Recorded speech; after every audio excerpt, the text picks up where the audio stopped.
안녕하세요. 예수의 교회 유튜브 채널에 오신 여러분들을 진심으로 환영하고 축복합니다. 여러분, 이 험한 세상을 어떻게 살아가고 있습니까? 무슨 힘으로 살아가고 있습니까? 요한 1서 4장 16절 말씀에 하나님은 사랑이시라고 말씀하고 있습니다. 누구든지 예수님을 구세주로 믿으면 그 심령 가운데 하나님의 사랑이 부어지게 됩니다. 세상을 살아가는 힘이 바로 여기에 있습니다. 바로 하나님의 사랑입니다. 하나님의 사랑과 은혜가 우리에게 부어졌습니다. 이 은혜에 감사하는 마음으로 이 시간 하나님 앞에 예배하며 나아가겠습니다. 하나님은 영이시니 예배하는 자가 영과 진리로 예배할지니라. 아멘. 시편 27편 5절 6절 말씀으로 하나님 앞에 찬송 올려드리겠습니다. 여호와께서 혼란 날에 나를 그의 초막 속에 비밀히 지키시고 그의 장막 은밀한 곳에 나를 숨기시며 높은 바위 위에 두시리로다. 이제 내 머리가 나를 둘러싼 내 원수 위에 들리리니 내가 그의 장막에서 즐거운 제사를 드리겠고 노래하며 여호와를 찬송하리로다. 아멘. 하나님께서 우리에게 주시는 말씀은 로마서 5장 1절 2절 말씀입니다. 함께 말씀을 봉독하겠습니다. 그러므로 우리가 믿음으로 의롭다 하심을 받았으니 우리 주 예수 그리스도로 말미암아 하나님과 화평을 누리자. 또한 그로 말미암아 우리가 믿음으로 서 있는 이 은혜에 들어감을 얻었으며 하나님의 영광을 바라고 즐거워하느니라. 아멘. 여러분, 누군가에게 배신을 당해본 경험이 있습니까? 앞에서는 악수하고 뒤로는 등에 칼을 꽂는 그런 행위를 가리켜서 배신하는 행위라고 할 수 있습니다. 속담에 믿는 도끼에 발등 찍힌다라는 말이 있습니다. 믿었던 사람에게 배신을 당하고 여러 가지 상처와 아픔을 당하는 일들이 우리 사회에서 비일비재하게 일어나고 있습니다. 사회뿐 아니라 교회 안에서도 이런 일들이 많이 일어나고 있습니다. 매년 우리나라에 20만 건에서 40만 건까지 사기 사건이 벌어지고 있습니다. 사기 피해를 입은 사람들은 참으로 큰 고통과 또 상처를 입고 또 피해를 입고 살아가게 되는 것을 우리가 보게 됩니다. 이런 배신하는 사람은 어떤 사람일까요? 크게 세 가지로 우리가 볼 수 있는데, 첫 번째는 이기적인 사람입니다.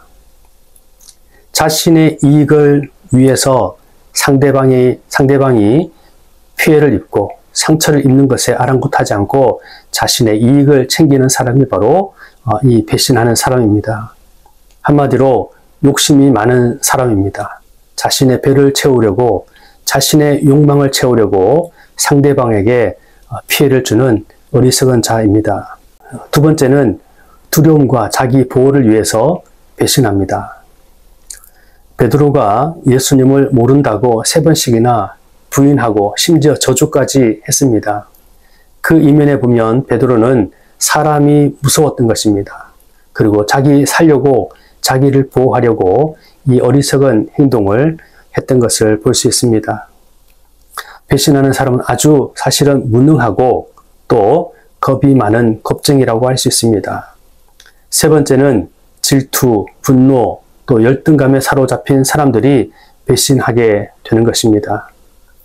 요셉의 형들이 요셉을 팔아버리는 이 어리석은 행동을 하게 됩니다.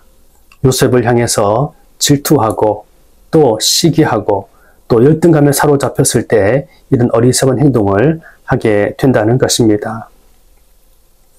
여러분, 누군가의 배신을 당했다면 그 배신한 사람을 잘 보십시오. 그 사람은 아주 이기적인 사람임에 틀림이 없고 또 겁쟁이입니다. 욕심에 사로잡혀 있고 두려움에 사로잡힌 사람들이고 또 그들은 열등감에 사로잡힌 사람들인 것을 우리가 볼 수가 있습니다. 만약에 기독교인들이 크리스천이 배신하는 행위를 했다면 참으로 그의 믿음을 점검해 보아야 할 것입니다. 그 믿음이 가짜 믿음일 가능성이 굉장히 크기 때문에 그렇습니다. 오늘 성경에 보면 우리가 믿음으로 의롭다 하심을 받았다라고 말씀하고 있습니다. 누가 우리를 의롭다고 해주신 것입니까? 우리 스스로가 아니라 하나님께서 믿는 자에게 그렇게 말씀해 주시는 것입니다. 여러분, 인간 사회에서 사람과의 관계 속에서 우리가 말하는 믿음과 오늘 성경에서 말하는 믿음은 차원이 다른 것입니다. 오늘 성경에서 말씀하고 있는 믿음은 바로 사람과 하나님 사이에서 일어나는 영적 사건입니다. 이 믿음이 중요한 것은 우리가 복음을 믿을 때 예수님께 일어났던 놀라운 사건이 오늘 우리에게도 동일하게 일어나게 된다는 것입니다. 예수님의 십자가가 우리의 십자가가 되고 예수님의 부활이 우리의 부활이 된다는 것입니다. 누구든지 예수님을 믿으면 새로운 피조물이 되는 것입니다.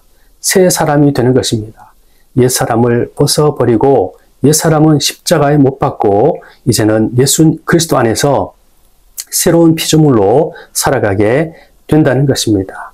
육의 사람에서 이제는 영의 사람으로 변화된 것입니다. 이 믿음의 사건을 통해서 이러한 놀라운 역사가 일어나게 되는 것입니다. 요한복음 6장에 보면 예수님께서 오병이어의 사건을 표적을 보여주셨습니다.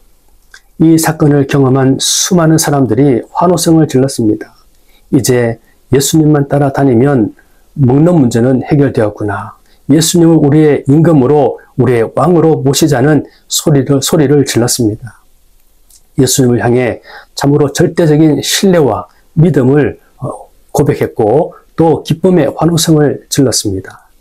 그런데 예수님은 그 무리들을 또 제자들을 내버려 두고 홀로 산으로 올라가셨던 것을 볼 수가 있습니다. 예수님은 그 수많은 무리들의 믿음의 소리 또 기쁨의 환호성 하나 주님께서 원치 않으셨던 그러한 고백이었습니다. 주님은 그들의 심령을 꿰뚫고 계셨습니다. 이틀이 지난 이후에 이 무리들이 예수님을 수소문해서 다시 예수님을 찾아서 예수님 앞에 나왔습니다. 예수님께서 그들을 향해서 이렇게 말씀하셨습니다. 요한복음 6장 26절 말씀에 예수께서 대답하여 이르시되 내가 진실로 진실로 너희에게 이르노니 너희가 나를 찾은 것은 표적을 본 까닭이 아니오 떡을 먹고 배 부른 까닭이로다. 썩을 양식을 위하여 일하지 말고 영생하도록 있는 양식을 위하여 하라. 이 양식은 인자가 너희에게 주리니 인자는 아버지 하나님께서 인치신 자니라. 예수님을 찾았던 이 무리의 의중이 무엇입니까? 떡을 먹고 배 부른 까닭이다 라고 예수님께서 말씀하셨습니다. 예수님을 따르는 목적이 바로 여기 있었다는 것입니다. 예수님만 따라다니면 먹는 문제, 사는 문제, 인생의 문제가 다 해결된다는 것입니다. 지금도 오늘날도 교회 안에 이런 사람들이 부지기수입니다. 심지어는 목회자 중에도 이런 사람들이 있습니다. 예수님을 믿는 것이, 예수님을 따라다니는 것이 인생의 목적, 우리 인생 이 땅에서 사는 목적을 부여하게 하고 또 내 욕심을 채우기 위해서 믿음 생활하는 사람들이 많이 있습니다. 교회가 만일 육의 소욕을 쫓아서 썩는 양식을 쫓아서 주님을 따른다면 잘 먹고 잘 살고 또 부귀영화를 누리는 것이 이 땅에서 잘 되는 것이 우리 인생의 목적이고 그 목적을 따라서 예수님을 따른다면 믿는다면 그 믿음은 가짜 믿음입니다. 성경에서 가르치는 믿음이 아닙니다. 이렇게 된다면 교회는 종교인들의 모임이 되고 말 것입니다. 아무리 기도 열심히 하고 예배를 드리고 봉사활동을 해도 그 중심이 주님을 통해서 믿음을 통해서 내 욕구를 채우고자 한다면 마지막 순간에 다 주님을 배반하는 그러한 자리로 나아가게 될 것입니다. 예수님을 따랐던 제자들도 또 표적을 본 또 이 이적을 경험했던 수많은 무리들도 예수님께서 십자가에 못 박혀 돌아가실 때 다 배반하고 예수님을 모른다고 부인하고 예수님께 등을 돌렸던 배신자들이 되었던 것입니다. 올바른 믿음을 갖지 아니하면 우리 모두가 배신자가 될 수 있습니다. 열심히 새벽기도 해놓고 교회를 세습하는 그런 교회들도 있습니다. 기도의 목적이 무엇입니까? 열심히 종교생활하는 목적이 무엇입니까? 그것이 바로 나에게 있다면 그것은 참된 믿음이 아닙니다. 기도에, 예배에, 봉사에 이 모든 우리의 신앙생활의 모든 것이 우리에게 초점이 맞추어진다면 그것은 바른 믿음이 아닙니다. 성경에서 말씀하고 있는 믿음으로는 단순히 마음으로 믿고 입으로 시인하는 차원에서 그치는 것이 아닙니다. 그렇다면 믿음이란 무엇입니까? 믿는다는 것이 무엇입니까? 예수님을 믿는다는 것은 육의 사람을 벗어버리는 것입니다. 이제는 영의 사람, 예수님의 영에 사로잡힌 인생을 살아간다는 것을 말씀하고 있는 것입니다. 예수님을 찾아온 무리가 여쭈었습니다. 우리가 어떻게 하여야 하나님의 일을 하오리까? 이렇게 예수님께 질문을 던졌습니다. 이때 예수님께서 그들에게 하나님께서 보내신 일을 믿는 것이 하나님의 일이니라 라고 말씀하셨습니다. 하나님께서 보내신 이 예수님이시죠. 예수님을 믿는 것이 하나님의 일이다. 그렇게 말씀하셨습니다. 이처럼 이런 믿음이라는 것은 놀라운 것입니다. 단순히 마음으로 믿고 입으로 시인하는 차원에 그치는 것이 아니라 이 믿음의 사건은 하나님의 일이라는 것입니다. 이 믿음이 어떤 것을 의미하기에 이런 하나님의 일이라고 예수님께서 말씀하신 것입니까?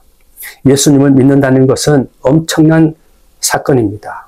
하나님의 일이기 때문에 그렇습니다. 이제는 옛사람의 생각, 욕심, 가치관 다 내려놓고 우리 안에 거하시는 주님의 생각, 주님의 말씀, 주님의 뜻에 우리의 모든 것을 집중하고 또 바라보고 순종하고 살아가는 것을 의미합니다. 죄인된 우리 위해 자신의 목숨을 내어주신 예수님을 위해서 우리도 우리의 모든 삶을 내어드리는 것, 이것이 바로 믿음입니다. 내 사상, 욕심, 철학을 내려놓고 철저하게 이제는 주님의 뜻, 주님의 생각, 주님의 말씀을 따라 살아가는 자가 바로 믿음의 사람이라는 것입니다. 여러분, 1933년 독일에는 히틀러의 나치 정권이 들어서게 되었습니다. 나치 정부는 당시 기독교인들에게 정부의 그 지침을 따를 것을 강요했습니다. 또 당시에 유대인들을 철저하게 탄압하고 학살하는 그 자리에 나아갔는데요. 유대인들이 가지고 있었던 구약 성경을 성경으로 받아들이지 않게 만들었습니다. 그리고 유대인 기독교인들을 또 인정하지 않도록 강요했습니다. 나치 정부 이념을 기독교 신앙과 융합하려고 시도했고 또 실제로 많은 교회가 나치 정권에 또 순종하고 그들의 지침을 따랐던 것을 볼 수 있습니다. 많은 독일 교회는 히틀러를 민족의 영웅으로 추앙하기도 했습니다. 그들의 이념에 반대하는 자들은 체포하고 또 투옥하고 사형하는 그러한 일들을 자행했습니다. 수많은 교회 성도들이 믿음의 길을 스스로 포기하고 나치 정권에 이제 기대어서 순종하며 살아가는 많은 교회의 모습들이 있었습니다. 그러나 신앙 양심이 살아있는 사람들이 있었습니다. 대표적으로 우리에게 잘 알려져 있는 이 보네퍼 목사님은 이 고백교회를 세우고는 나치 정권의 어리석고 미련한 비성경적인 그러한 가르침과 또 사상에 대해서 맞서는 행동을 했습니다. 그는 이렇게 고백했습니다. 침묵하는 것은 죄에 동참하는 것이다. 불에 맞서는 것이 그리스도를 따르는 것이라고 그렇게 주장했습니다. 결국 그는 1943년 체포되었고 1945년 4월 9일에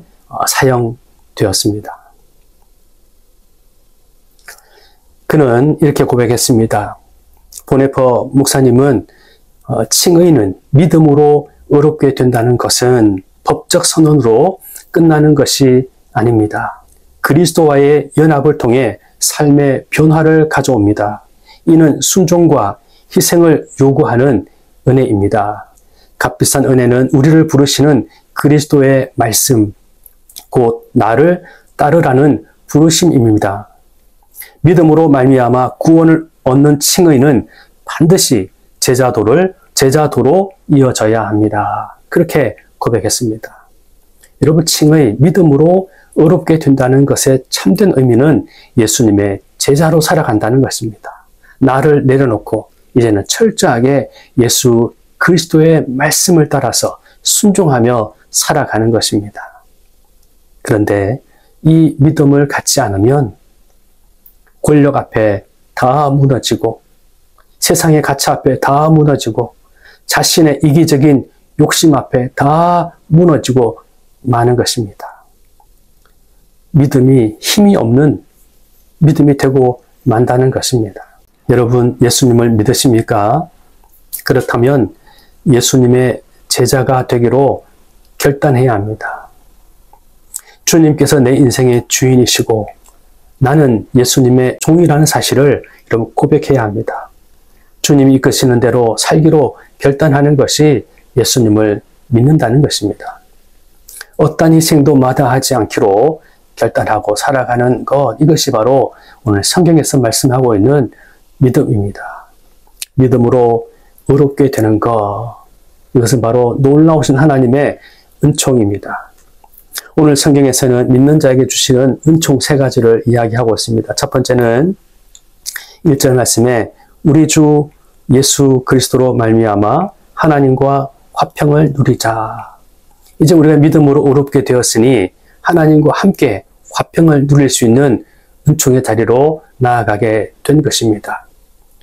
부활하신 예수님께서 제자들에게 가장 먼저 선포하신 메시지는 너희에게 평강이 있을지어다, 그렇게 말씀하셨습니다. 이 세상에는 참된 평강이 없습니다.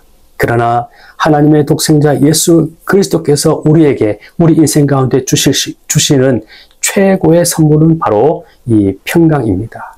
깨어진 평강이 하나님께서 우리에게 다시금 회복해 주셨습니다. 불안과 두려움과 염려를 다 물리치시고 우리 안에 참된 평안, 참된 평강을 예수 그리스도로 말미암아 부어주셨다는 것입니다. 여러분, 이 평강을 누릴 수 있기를 바랍니다. 예수님을 믿는다는 것은 이 평강의 삶을 살아가는 것입니다. 두 번째는 2절 말씀에 믿음으로 서 있는 이 은혜의 들어감을 얻었다라고 말씀하고 있습니다. 여러분, 참되게 예수님을 믿는 자는 하나님의 은혜를 받은 자고 그 은혜를 누리는 인생을 살아가게 됩니다. 바울은 자신의 심령을 빌립보서 4장 12절 13절에서 이렇게 고백합니다. 나는 비천에 처할 줄도 알고 풍부에 처할 줄도 알아. 모든 일 곧 배부름과 배고픔과 풍부와 궁핍에도 처할 줄 아는 일체의 비결을 배웠노라. 내게 능력 주시는 자 안에서 내가 모든 것을 할 수 있느니라. 주님의 은혜가 그의 안에 있었기 때문에 그는 인생을 사는 일체의 비결을 다 깨달아 알았던 것입니다. 하나님의 은혜가 가득한 인생을 살았던 것입니다. 예수님을 믿는다는 것은 하나님께로부터 의롭다 인정함을 받은 자는 이러한 은혜가 우리에게 부어지게 된다는 사실입니다.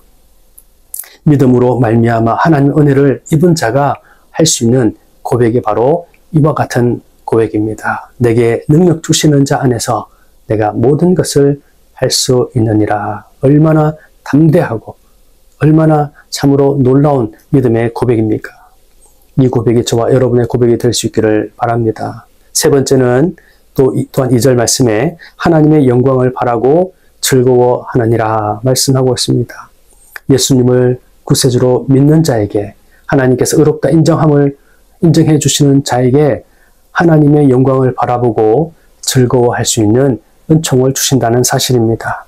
시편 84편 10절 말씀에 시편 저자 이렇게 노래합니다. 주의 궁정에서의 한 날이 다른 곳에서의 첫날보다 나은즉 악인의 장막에 사는 것보다 하나님의 성전 문지기로 있는 것이 좋사오니.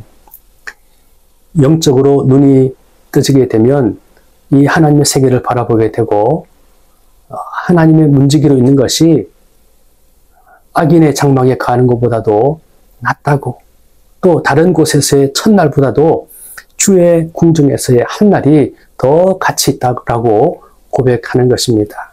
오늘 예수 그리스도를 믿는 자에게 하나님께서 이 하나님의 영광을 바라볼 수 있는, 또 그 안에서 즐거워할 수 있는 은혜를 부어주셨다는 것입니다. 믿음의 세계는 참으로 이처럼 놀라운 것입니다. 하나님을 믿는 자에게 하나님의 놀라우신 은혜를 부어주십니다. 화평의 은혜를 베풀어 주시고 하나님의 은혜를 베풀어 주시고 또 하나님의 영광을 바라보고 즐거워할 수 있는 이 놀라우신 은총을 부어주신다는 것입니다. 여러분, 예수님을 구세주로 믿으십니까? 주님의 제자로 살아가시기를 바랍니다. 예수님의 제자로 살아가는 자에게 이 놀라우신 은혜가 가득하게 부어지게 될 것입니다. 기도하겠습니다. 하나님 아버지, 감사합니다. 주님의 이름을 찬송합니다. 하나님 아버지, 우리에게 예수님을 구세주로 믿는 믿음을 허락해 주시오니 감사합니다. 이제는 우리 안에 우리 자신이 사는 것이 아니라 주님이 살아 역사하시고 우리를 하나님의 거룩하신 백성으로 빚어주셔서 이제는 새로운 피조물로 살아가는 하나님의 자녀인 것을 고백합니다. 이제는 내 뜻과 내 욕심과 이기적인 내 생각을 쫓아 살아가지 않게 하시고 우리 안에 거하셔서 우리를 주장하시는 주님만을 위해서 살아가는, 주의 영광을 위해 살아가는 하나님의 거룩한 백성들이 다 되게 도와 주옵소서. 하나님 아버지, 모든 불의와 또 세상의 그러한 소리에 우리의 마음을 빼앗기지 않게 도와주시옵시고 참으로 진리 편에 서게 도와주시고 하나님 편에 서게 도와주시고 주님과 동행하는 복된 삶이 되게 도와주옵소서. 주님께서 걸어가신 이 좁은 길, 십자가의 길, 하나님 아버지 주의 뜻이 이루어지는 그 길을 걸어가는 하나님의 거룩한 백성들 다 될 수 있도록 인도하여 주시옵소서. 하나님 아버지, 어리석게 배신하는 그러한 인생이 되지 않게 도와주시옵시고 주를 위해서 참으로 우리의 마음과 뜻과 정성을 다 드릴 수 있는 참으로 신실한 믿음의 사람들이 다 될 수 있도록 주의 우리를 주장하여 주시고 하나님의 성령으로 충만하게 인도하여 주셔서 주님 주신 소명 끝까지 잘 감당하는 신실한 하나님의 백성들 되게 하여 주시옵소서. 이제는 우리 구주 예수 그리스도의 크신 은혜와 하나님 아버지의 무한하신 그 놀라우신 그 크신 사랑과 성령의 교통하시며 역사하시며 충만하심이 예수님의 교회 모든 구독자들과 함께 예배하는 모든 주의 거룩한 백성들 머리 위에 이제로부터 영원토록 함께 하옵시기를 간절히 축원하옵나이다. 아멘. 함께 주신 모든 분들께 진심으로 감사드립니다. 이번 한 주간도 하나님께서 우리와 함께 하심을 믿고 주님 안에서 믿음으로 삶을 온전히 주님께 맡기고 담대하게 나아갈 수 있기를 바랍니다. 주님께서 우리를 구원의 길로, 생명 길로 반드시 인도해 가실 것입니다. 주님의 은혜가 여러분의 삶 가운데 함께 하시기를 기원합니다. 감사합니다.